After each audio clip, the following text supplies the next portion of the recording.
What's up, y'all? Erroneous here, back with another Raid Shadow Legends video. Today's video, I'm going to be talking about S17, which is the Tainted FYRO stage for SOULCROSS Curse City for this rotation, and how you can beat it. Give you a few different comps that you can utilize to beat it, because obviously Curse City is disgusting, and maybe you're not sure how to beat it. So I'm just going to dive right in. I beat it with this team right here. So both, definitely an amazing champion. If you have him, get your hands on him, use him. Kreela, of course, I utilized. You don't necessarily need Kreela, though. You could potentially bring in another champion here and beat it.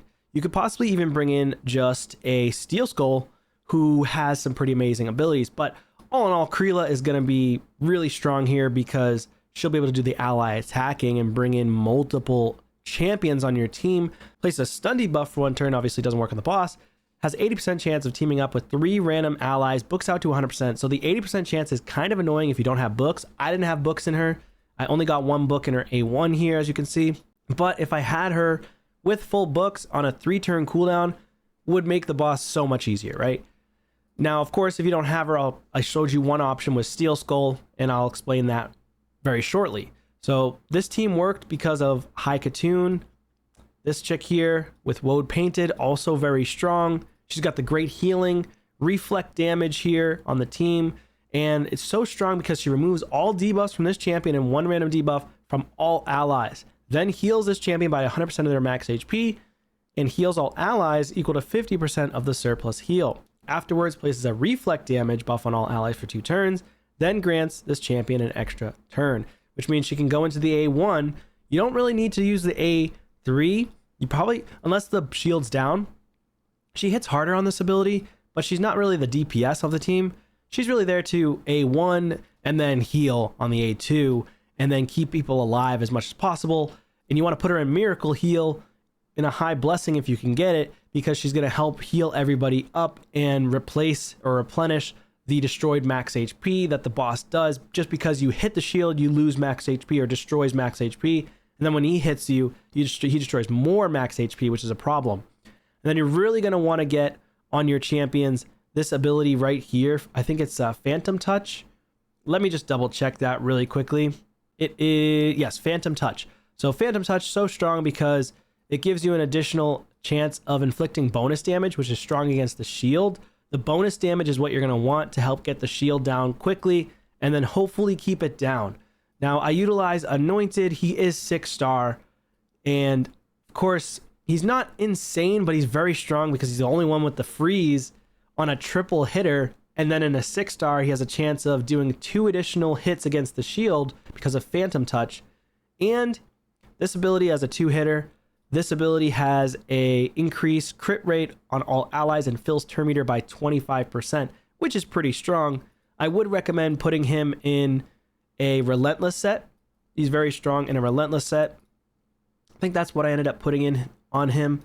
But yes, I did put a Relentless and then put as much refresh as possible if you can, so that way you could keep doing the turn meter fill and then triple hit. You really don't need to use this ability at all. It's just a triple hit and the turn meter fill and increased crit rate. So you could also drop your crit rate on your champions to 70 and then build more damage output if you want to on everybody.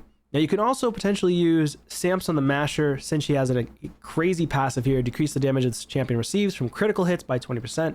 Counterattacks the attacker when hit with a critical, and has a 50% chance of counterattacking the attacker when hit with a strong, normal, or a weak hit if you have Samson. So you're just mainly going to be using the A1. Of course, you could do the increased accuracy and increased crit damage. The reason why I say that is if you pair him with Anointed, you can drop Anointed's accuracy down further and make Anointed even faster, give him even less accuracy to land the freeze on the boss to deplete the boss's turn meter. And of course, because Anointed has such a low chance of placing a freeze, highly recommend that you go with the Fearsome Presence if you do decide to put masteries on him. You don't need to do it, but it is going to be helpful. I just got a few masteries on him here, just the crit rate, crit damage, less damage from, or increased damage rather, inflicted by 5% when attacking with 50% HP or less against the boss. Damage received from AoE attacks is reduced by 5%, and then defense on him, so we can hopefully take less damage from the boss. Other things to recommend in terms of relics, I would recommend either putting a elixir on your champions or other. So elixirs are going to be great because you can potentially heal up when you drop below half health. And then with the likes of Woad Painted helping heal you guys up to full health, you can just keep on cycling that health, which is really nice with the elixir. If you're in need of survivability because you keep dying for some reason, you could also bring in Baroth the Blood Soak. He does have a pretty awesome A1 double hitter. You put him in the Phantom Touch as well, so he could potentially get instances of extra turns too. So that's what I would recommend. And then we've got High Katoon, who I utilize. Increase the turn meter of all allies, places an increased speed because you want to try to lap the boss or get as many turns as possible against the boss, and decrease speed on the boss as well. This doesn't work against the boss, unfortunately, because it's Tainted FYRO, not normal Fire Knight. So you're really just using her A1 and her A2 as much as possible and trying to get back around to, I put her in Phantom Touch. Basically, you just want to try to land the decreased speed as much as possible. She is fully mastered because I've had her for a very long time. Everybody gets her at 30 days in, so really nice, but you're obviously not going to hit SOULCROSS in 30 days. It's going to take you at least, SOULCROSS hard mode, I say. It's going to take you probably about a year or so, maybe, to hit the SOULCROSS hard mode, but you still need the champions to do it. So maybe if you're in SOULCROSS normal mode and you're in this same stage for Tainted FYRO, maybe you have High Katoon being able to be utilized. She's very strong here. Now, Packmaster also pretty strong here. Not insane. He does have the decreased defense, which is really nice. I did utilize him on a previous rotation to beat him, and I utilized him. I utilized Samson, and I utilized Kreela, but I was trying to go for a much less approach in terms of like champions on the account being legendary, just for you guys, because obviously not everybody has a bunch of legendaries on their account. So I tried to not dumb it down, but make it less pay to win-esque, right? It's not really pay to win. I've been playing for a long time. So if you haven't been playing that long, maybe you have these epics on your account. And right now we have a 2x going on with Ancients, so you could potentially get lucky with one of these champions. Woad Painted would be amazing though. I did not use Seer because she does have a grants an extra turn chance, but it's only a 20% chance. You would have to put her in like Relentless. Could she work? Maybe. I don't think I would use her here though, just because it's only attack one enemy, and then you have to put the blessing on Phantom Touch, so I wouldn't recommend using her. You could also utilize Sentinel here because he has a heal reduction. Could he work? Yes, but just be mindful. You know, he's not going to be insane here. He does do some damage though, but mainly just for the heal reduction if you don't have both. Heal reduction is kind of necessary unless you just have enough damage to wipe the boss. Now, Both is going to be one of the best though. Both does have the heal reduction on the A1, way better than the Sentinel. Sentinel is just the rare version if you don't have both for some reason. It's going to be a little bit tougher with Sentinel because both also has a double hitter on the A1 rather than a single hitter on his A1. And of course, both, he has it on the A2 where he places a heal reduction, whereas both has it on the A1. So much better odds of landing and continuously landing the heal reduction on the boss. And it took me about, I will say, 30 minutes to complete it. Kind of frustrating because it took so long. But again, if you don't have the mythicals or the legendaries to do so, you're going to have to utilize what you have on your account. And a lot of people don't even want to do it. But it's so important to do it impactful on your account to be able to do that if you're in the end game, because you're going to get 1,000 eternal soul coins, which converts into a eternal soul stone. Amazing for events and tournaments like previous Deck of Fate for Raphael, or future Deck of Fates that come up, or even just events or tournaments for soul stones in general. So you're really going to want to push yourself in SOULCROSS as much as possible. The other champ that you could use, I wouldn't recommend using Armand's. He only has a single target.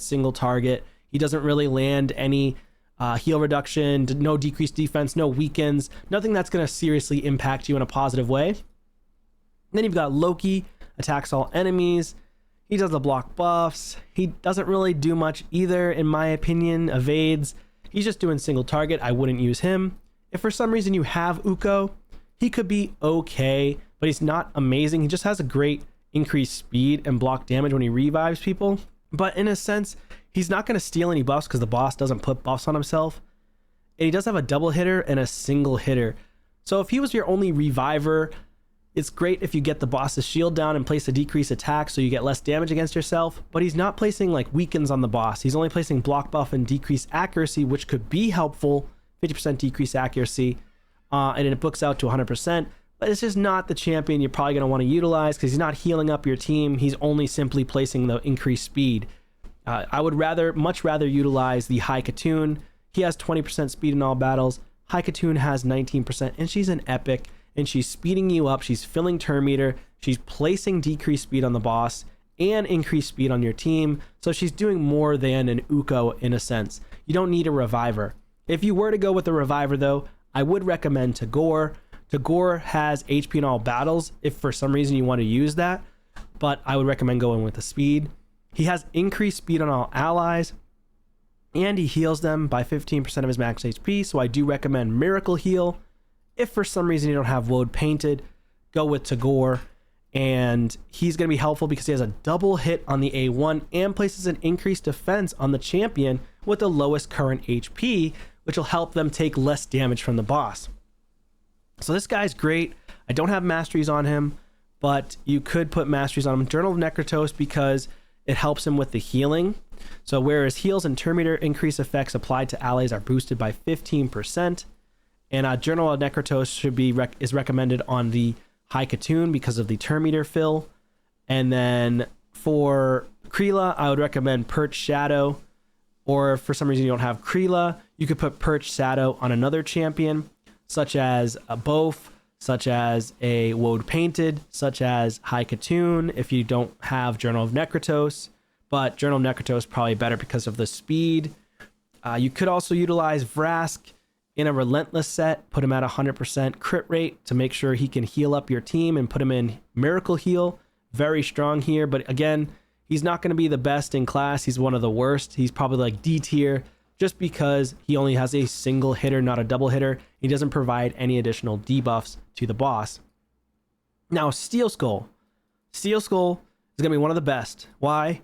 Because he places increased defense on all allies and heals them by 20% of their max HP. Survivability, plus the increased defense, more survivability. The blessing you're going to want to utilize for this guy is going to be Faultless Defense, I believe. Whenever an enemy attacks an ally under an increased defense buff placed by this champion, reflects a portion of the damage back to the attacker. I had originally put the other one on him, the chains, a while back before Faultless Defense was buffed.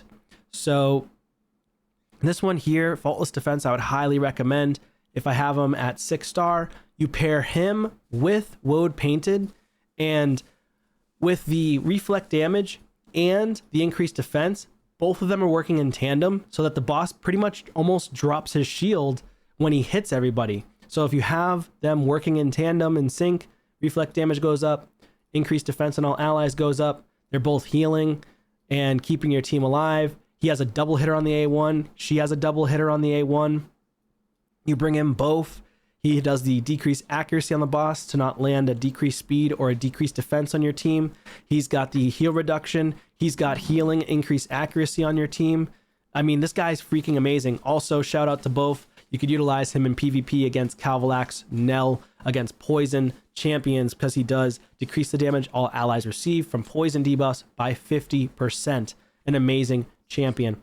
And then, yeah, like I said, a lot of good champions, but let me know your thoughts in the comments down below. Who would you guys recommend to bring into the fight for this stage? Like I said, that's the team that I utilized for this stage. I didn't do a fight, like I don't have a saved fight for this, so I can't show to you, the whole sequence of it, and I'm not going to do a full walkthrough because it takes way too long. But like I said, that's the team that you should utilize. You could also go to best teams here. I'm the only person in my clan that beat this stage, it seems, this rotation. Otherwise, there would be other players here on my clan that beat it. The rotation ends in just a day. And then, of course, you go here, you see Mythicals, Kreela. Again, it's mostly Mythicals and high-level champions in the best teams possible because they could just like one-shot or a couple of shots against the boss and wipe them out with the high-level Mythical teams. But you can see here, we've got a High Katoon, Kreela, and it's Alaz. Alaz basically one taps and Geralt one taps the boss with just 1 or 2 shots. And then a +4 Steel Skull. So yeah, all these top end teams, of course I can't make, and you probably can't make either. But that's what I would recommend. Like I said, this is probably the team that I'll build next time. And this is the most free to play, I would say, team that you could build without having to use legendaries or mythicals.